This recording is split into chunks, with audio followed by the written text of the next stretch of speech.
I've been hauling freight across the country for over 20 years, and I've seen some strange things on the open road.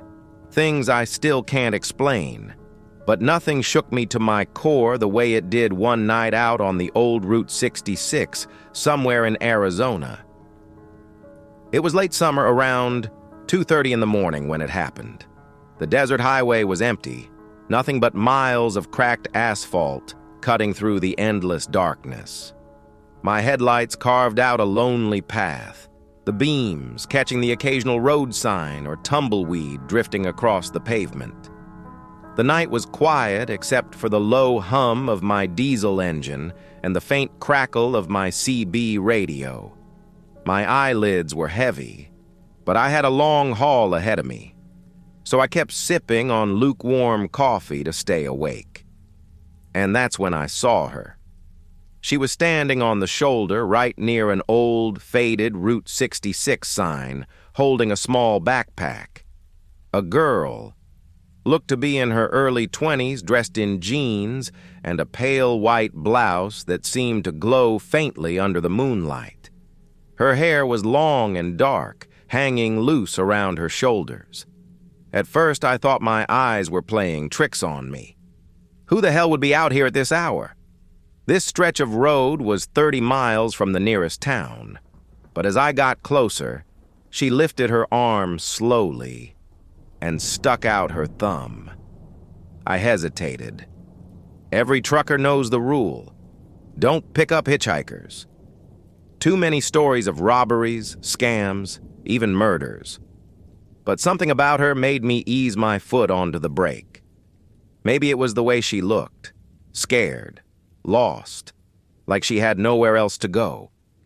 I pulled onto the shoulder and leaned across the cab to roll down the passenger side window. "You all right, miss?" I asked. She stepped closer, her face still half hidden in shadow. "Please," she said softly. "I need to get to town." Her voice was calm, but there was an urgency in it, a kind of quiet desperation. Against my better judgment, I popped the lock and told her to hop in. She climbed into the cab, moving slow, almost cautiously.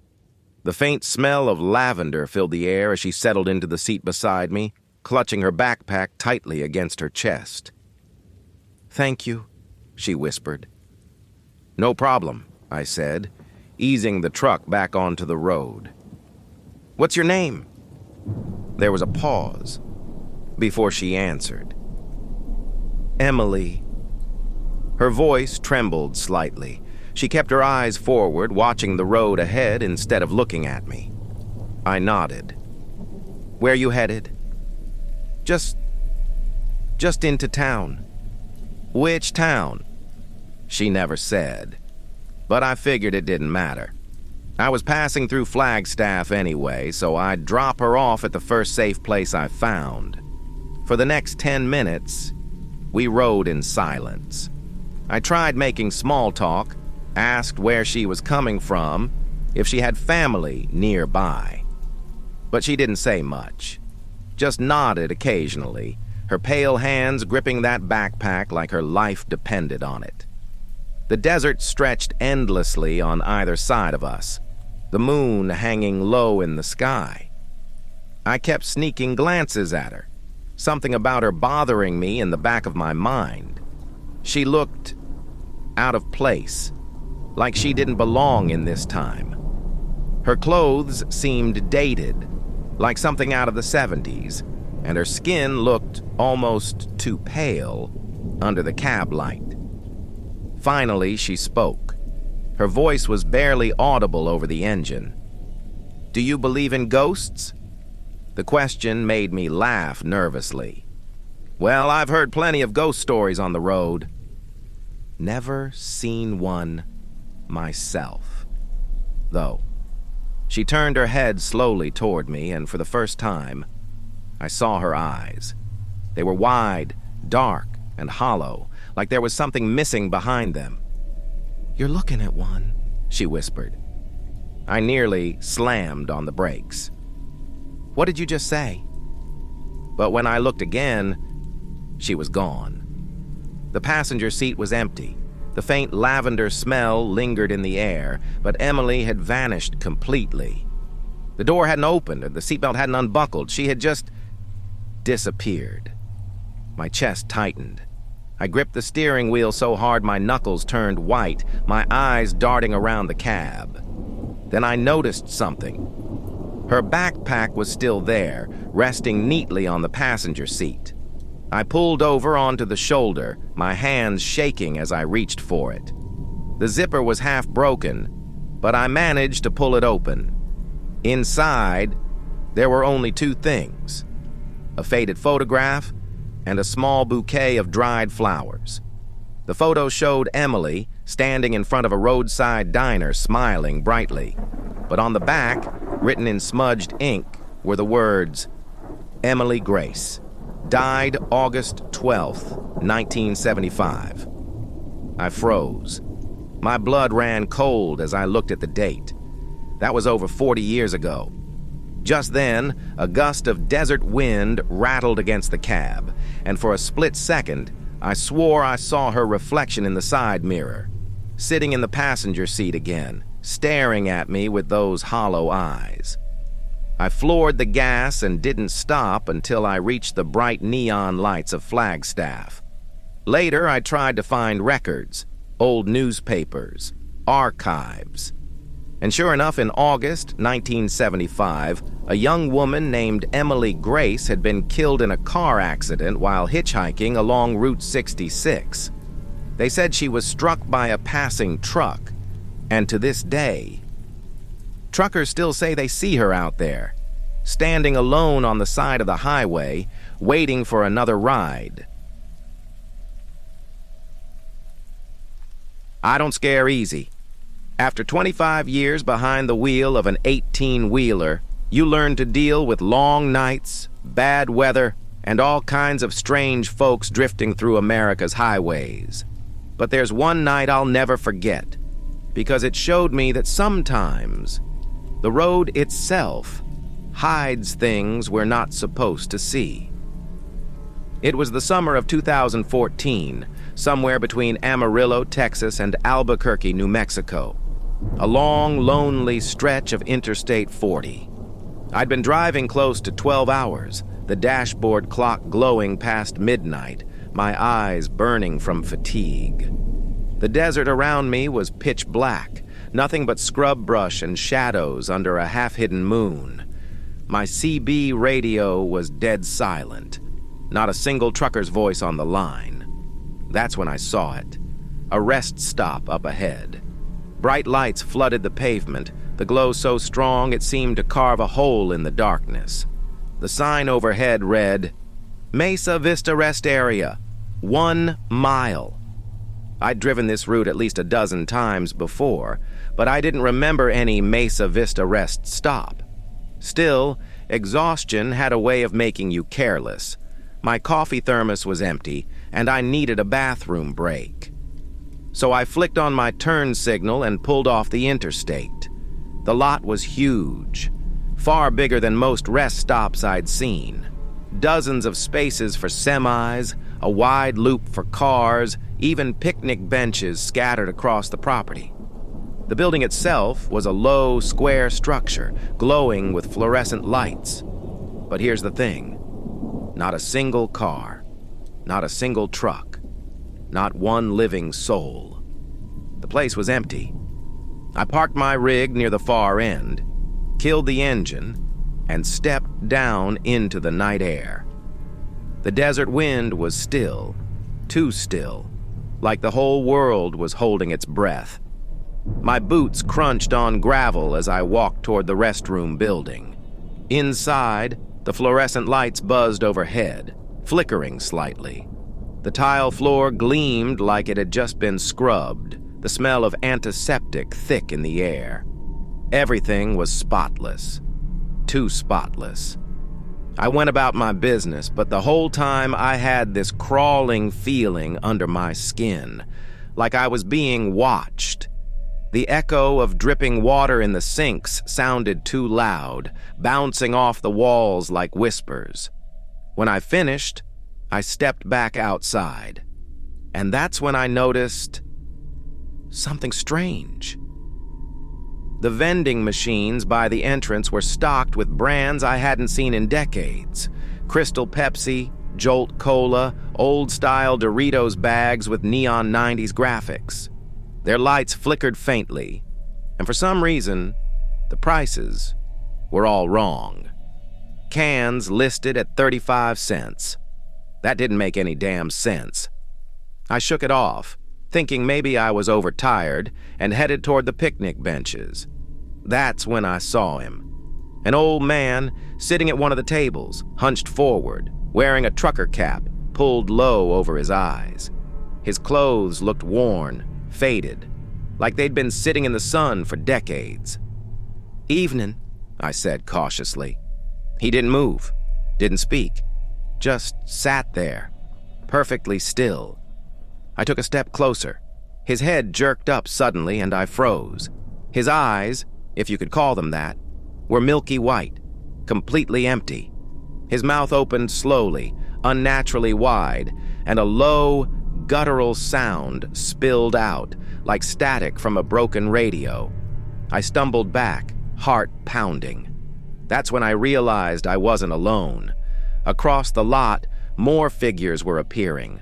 A woman in a floral dress, standing near the vending machines.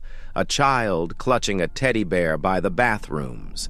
A man in a business suit pacing near the edge of the lot. Their movements were stiff, unnatural, like puppets on invisible strings. And every single one of them had those blank white eyes.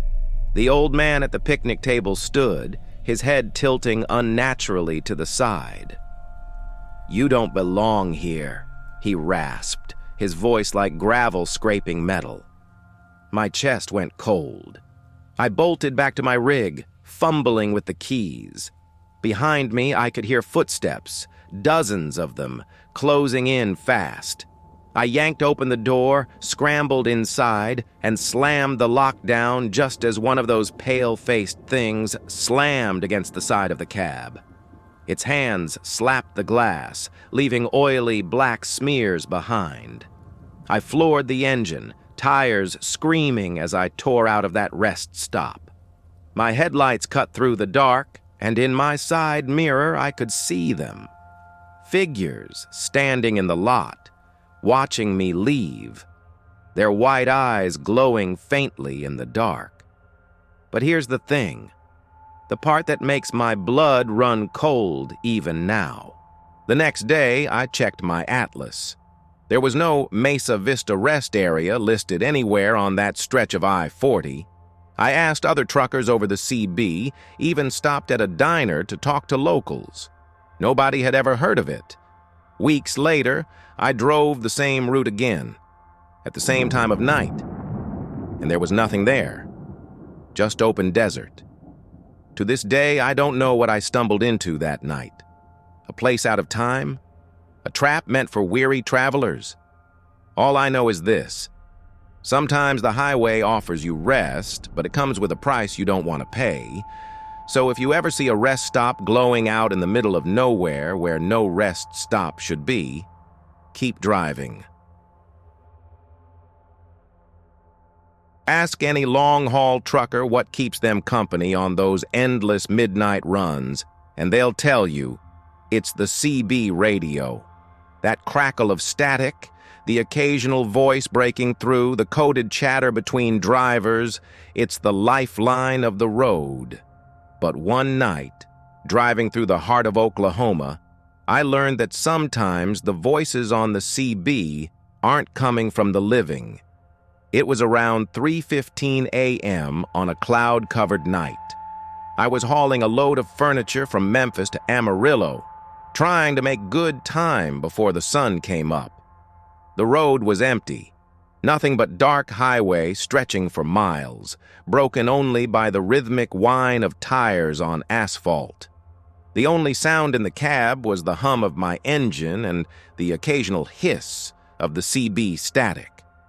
I was tired, dead tired, but I didn't dare stop, not on that lonely road. That's when it happened. Through the static, a voice broke in, weak, trembling. Breaker! Breaker! Anybody out there, please? Help! I froze, my eyes flicking to the radio. It was faint, scratchy, but clear enough to make out. Copy that, I said, leaning forward to grab the mic. This is Big Jack. I'm westbound on 40 near mile marker 202. What's your 20?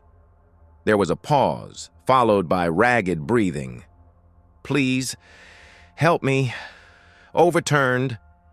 Can't get out. My blood ran cold. I knew the sound of panic when I heard it. Hold tight, driver, I said quickly. I'll come find you. Where are you at? What marker? What road? Static hissed, then the voice again, fainter this time. Highway 49, mile marker 17, please hurry.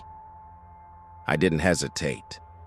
I cranked the wheel, took the exit onto Highway 49, and started down the narrow two-lane road. The night pressed heavy around me, the sky black as ink. My headlights cut across the trees, but otherwise, it was total darkness. I drove for what felt like forever, scanning the shoulder for any sign of wreckage. Then, up ahead, my lights caught the twisted glint of metal. A semi. It was jackknifed into a ditch, its trailer bent at an impossible angle. The cab was crushed against a tree, glass shattered, smoke still curling faintly from the engine. Jesus, I muttered, pulling my rig onto the shoulder. Grabbing my flashlight, I stepped down into the night. The smell hit me first. Oil, burnt rubber, and something else. Something metallic. Heavy. Blood. Hello? I called out, shining the beam into the wreck. No answer. I moved closer, the crunch of broken glass under my boots. The cab door was half open, hanging by one hinge. Inside, the driver's seat was mangled, and there, slumped over the wheel, was a man. His face was pale, blood streaked across his forehead. His eyes were wide open, staring at nothing. Dead. I stumbled back, my stomach lurching. That wasn't possible. I had just heard his voice. Breaker! Breaker! The voice came again, louder this time, from my rig. My head snapped toward the highway. Through the open window of my cab, I could hear the CB crackling. Somebody, please, help! I bolted back to my truck, climbed inside, and grabbed the mic with shaking hands. This is Big Jack, I said, my voice trembling. I found your truck. I found you, but you're dead. For a long moment, there was only static. Then the voice came again, clear as day. I know. The radio went dead. My heart thundered in my chest, sweat dripping down my neck. I sat there in silence, gripping the mic like it was a lifeline. Then, faintly, through the static, another sound came through. A laugh. Low, hollow, not human. I yanked the CB cord from the dash and threw it to the floor, my breath coming fast. But even without the power, the speaker hissed faintly, whispering words I couldn't make out. I didn't stick around. I floored the gas and tore down Highway 49 until the wreck was far behind me. The next morning, at a truck stop diner, I asked about accidents on that stretch of road. The waitress went pale. She said there had been a crash there 2 nights earlier. A driver named Carl Red Dawson had been killed instantly when his rig rolled off the highway 2 nights earlier. But I know what I heard. His voice, his pleas, his death replaying over the air like a broken record. To this day, sometimes when the night is dark and the road is empty, I'll hear faint static on my CB. And if I listen too close, I can swear I still hear him calling. Breaker, breaker. Anybody out there? Please, help. There's something about the desert that plays tricks on your mind. Endless stretches of sand and stone, flat horizons, and skies so big they make you feel small. When you've been driving through that kind of emptiness long enough, you start to see things. Mirages, shapes, figures, out of the corner of your eye. But what I saw out in the Nevada desert, late one summer night, wasn't a mirage. It was real, and it damn near followed me to my grave. It was around 2 a.m., and I was hauling freight westbound along U.S. Route 50, better known to truckers as the loneliest road in America. No towns for 100 miles, no gas stations, no lights, just black desert stretching out forever. The hum of my diesel was the only sound, my headlights carving two pale tunnels into the dark. The CB had been quiet for hours, not a single voice. It was like I was the last man alive. Then I saw the lights. In my rearview mirror, faint at first, two bright beams shimmered in the distance. Another truck, I figured. Finally, some company out here in the void. But as the lights drew closer, something felt wrong. They weren't bouncing like normal headlights. They were steady. Too steady. Within minutes, the truck was right behind me, an old Peterbilt, chrome grille gleaming under the moon. But here's the thing. It looked like it had rolled straight out of the 1950s. Paint faded, body rusted, like a relic from another era. The driver was impossible to see, just a dark shape behind the wheel. I flipped on my CB. Breaker 19, westbound on 50. Got another driver tailing me? You out there, friend? Static. No response. I tried again, louder. Breaker 19, come back. Nothing. The truck just kept following me. Close, too close, its headlights blazing in my mirrors, blinding me. I tightened my grip on the wheel, sweat dripping down my temple. That's when I noticed something ahead. More lights.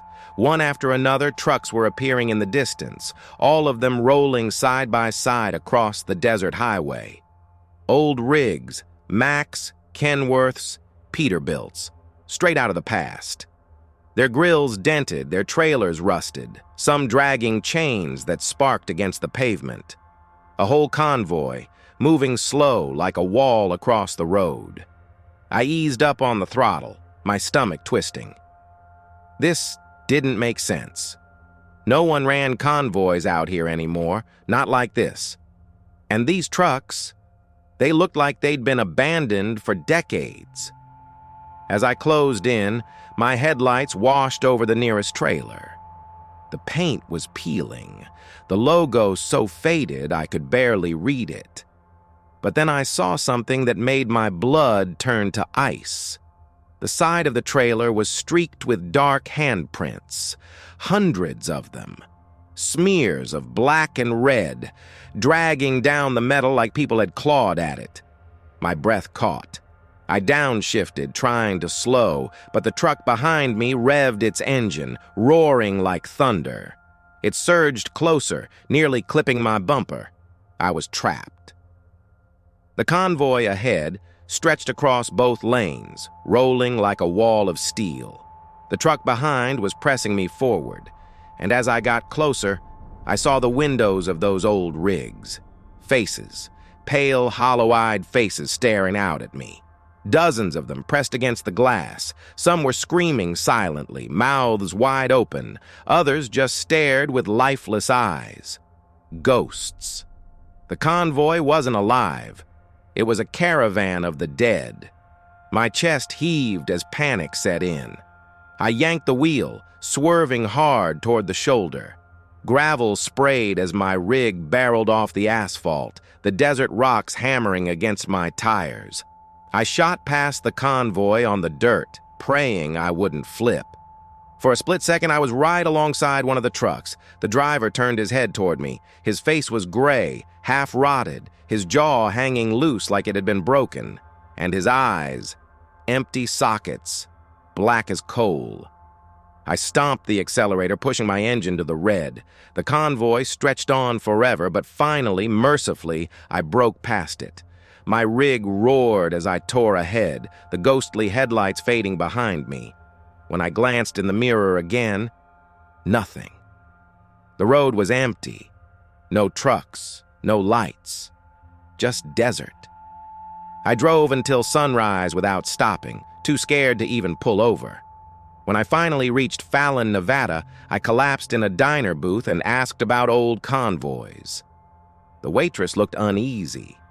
She said back in the 1950s, a whole line of trucks had gone down in a sandstorm on Route 50.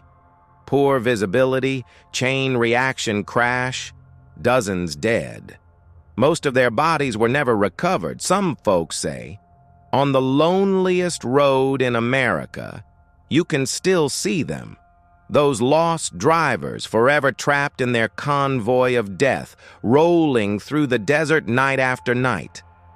I believe it, because I saw them. And if you ever find yourself driving Route 50 in the dead of night, keep an eye on your mirrors. If you see old headlights closing in, pray they pass you by. Truckers like me spend half our lives at gas stations. They're the lifeblood of the road, places to fuel up, grab coffee, maybe stretch your legs before another long haul. But one night in West Texas, I learned that not every gas station is what it seems. It was late September, a little past 1 a.m., and I was running low on diesel along Highway 287, cutting through a desolate stretch between Wichita Falls and Amarillo. The night was blacker than tar, no moon, no stars. Just the humming tires and the endless desert wind. I was down to a quarter tank, debating whether to risk pushing it another 50 miles, when I saw the glow of neon up ahead. A sign flickered in the distance. Fuel right, 24 hours. I'd never seen that brand before. Didn't matter. I needed fuel, and out here, you don't get picky. I pulled into the lot, the fluorescent lights buzzing overhead, moths swarming around the fixtures. The place looked old, peeling paint, rusted fuel pumps. But it was clean, almost too clean.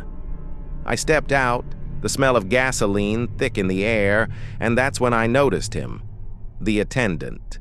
He stood by the door to the shop, tall and thin, wearing a grease-stained uniform with a name tag that just read, Sam.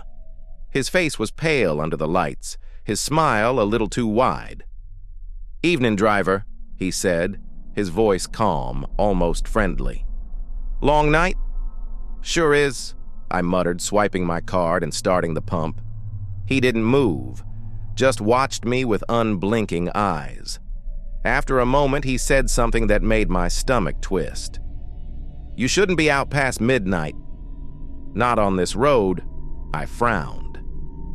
"And why's that?" His smile faded slightly. "Things come out." I chuckled nervously, brushing it off as small-town superstition, but the way he said it like he was dead serious made me uneasy. After fueling up, I went inside to pay for some coffee and jerky. The store was spotless, rows of canned goods, coolers humming, everything lined up perfectly, like no one had touched it in years. As I grabbed a coffee, I noticed the bulletin board near the counter.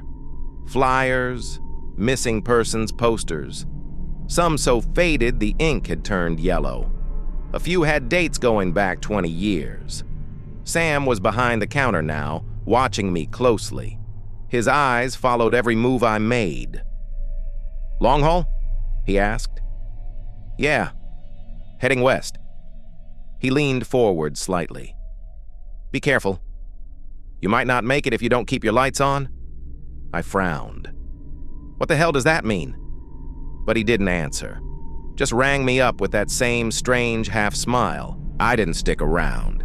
Something about that man made the hairs on my neck stand straight. I got back in my rig, turned over the engine, and rolled out of the lot. About 15 minutes later, I realized how right he'd been. The desert was dead silent, the road stretching out into infinity. Then, my headlights flickered. Just once, then again, and then they went out. Total darkness swallowed me. Panic surged as I hit the switch, smacked the dash, tried everything. Nothing. The engine still hummed, but my headlights were dead. That's when I saw it. Figures, dozens of them, standing along the highway. Pale shapes lining both sides of the road, motionless, watching me roll by.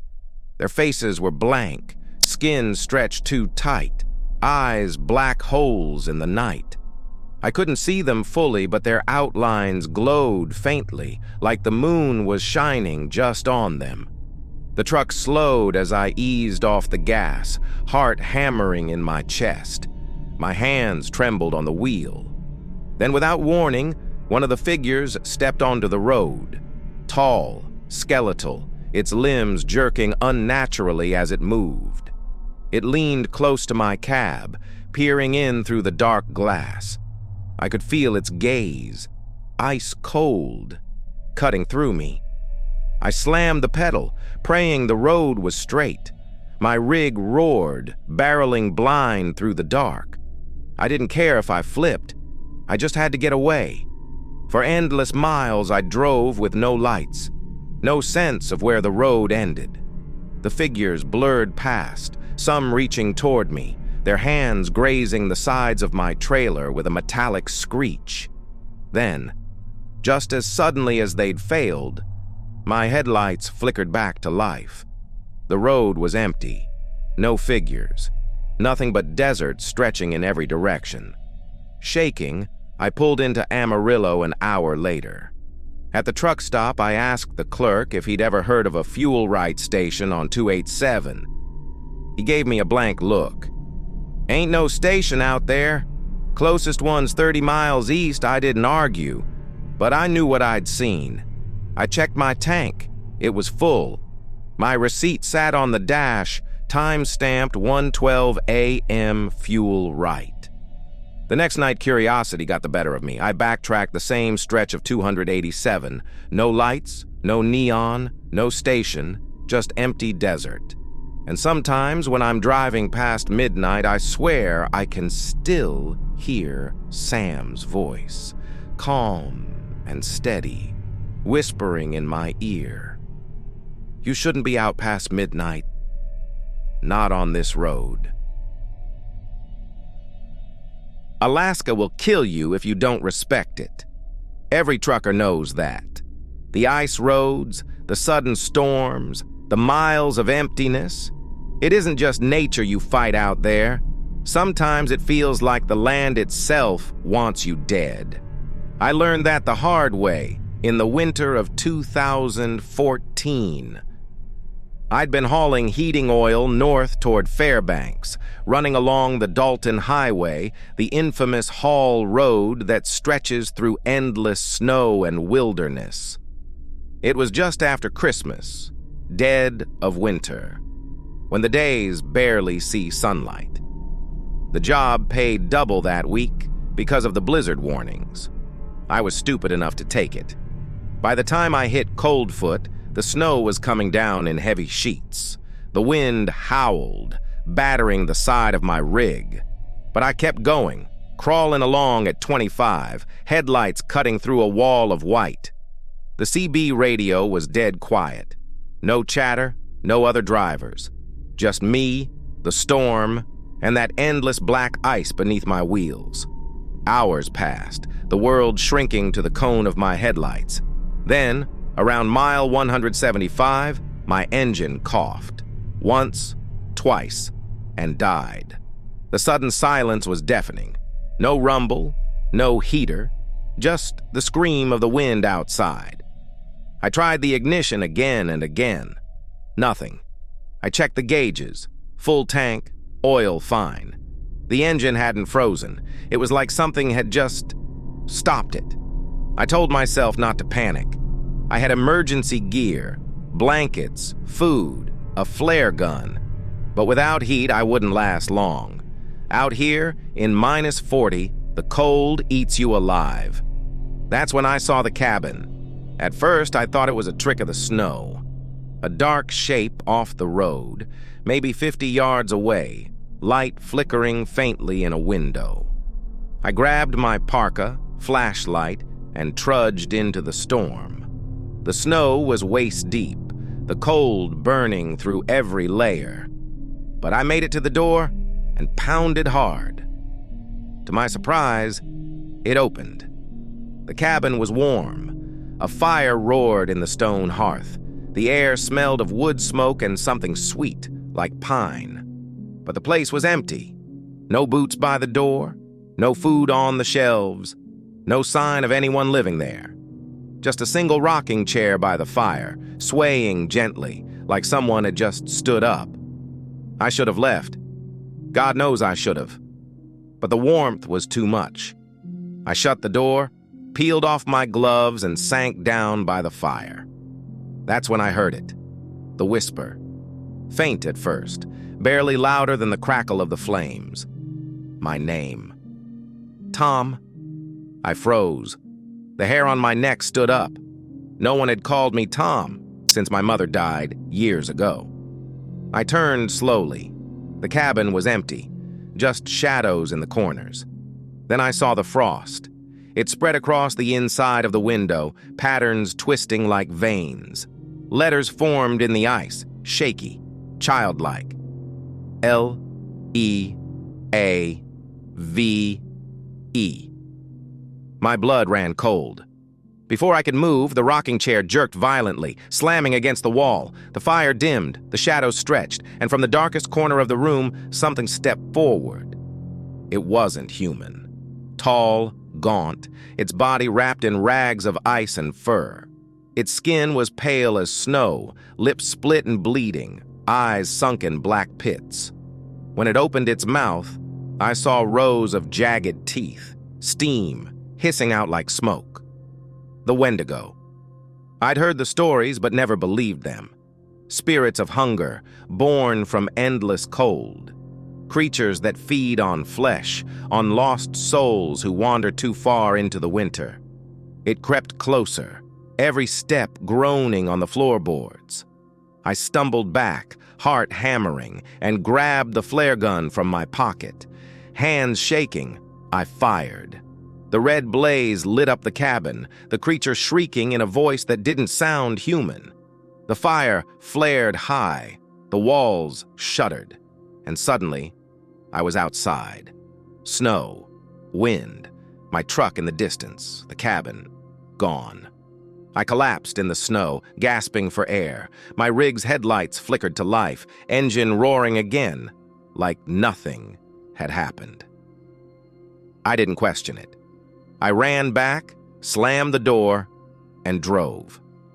I didn't stop until Fairbanks. When I got there, I asked an old-timer at the cafe if there had ever been a cabin around mile 175. He just shook his head. Son, ain't nothing out there. Not for 50 miles in either direction. I don't know what I saw that night. Maybe the cold drove me crazy. Maybe it was something older, something waiting in that endless Alaskan dark. But sometimes when I'm hauling north and the snow starts to fall, I feel the warmth of a fire that isn't there. I see frost creeping across my windshield, forming words I pray I never read again. Leave.